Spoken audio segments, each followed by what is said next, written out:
আল্লাহু আকবার। হে আল্লাহ, তুমি সর্বশক্তিমান। এই দুনিয়ার সবাই আমার লাগে সব কিছু করি, সবাই আমার লাগে দোয়া করে। আল্লাহ পাক পুরোদিগার, তুমি যদি এই দুনিয়াতে তুমি রাখো, তুমি সব তোমার ইচ্ছা এবং সবই তোমার। কিরে বাবা, এখানে বসে রইলা? তোমার রোগটা কি আর গেছে না বাবা? না বাবা, সবই আল্লাহর ইচ্ছা। আল্লাহ পাক যদি রোগটা দিয়ে তাহলে তো আল্লাহর দরবারে মুক্তি পাবো।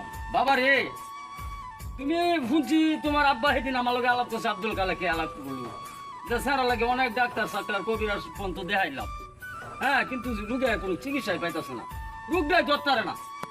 ওহন বাবা একটা কাম করো, দেহ আমি কিন্তু কয়েক চিল্লা দিয়েছি, তাবলিগ জম্মাত যেটা রাখো, হ্যাঁ, তাবলিগ জম্মাত ভারত না জীবদ্দিন থেকে যে তাবলিগ জমাতটা সৃষ্টি হয়েছে, ইলাইস রহমতুল্লাহ সাহেব তাবলিগটা বা করছে। উনার মৃত্যুর পরে হ্যাঁ শ্বাস সাবে বা করল।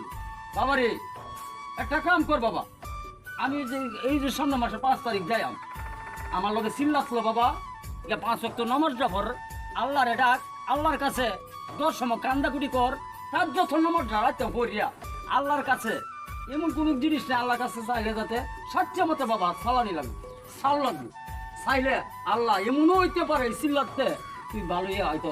তাই নাকি? হ্যাঁ বাবা, আলহামদুলিল্লাহ, এটাই করবো বাবা। এই তাবলিগ জমাতে গিয়া এটাই করবো। ভালো ভালো অত বড় রোগ, ক্যান্সার রোগী মতো ভালো হয়ে গেছে রে বাবা। তাই নাকি? হ্যাঁ, তুমি আমার সাথে বাবা লো তাবলিগ জমাতো 5 তারিখ আমরা চলে যাবো। আলহামদুলিল্লাহ, তাই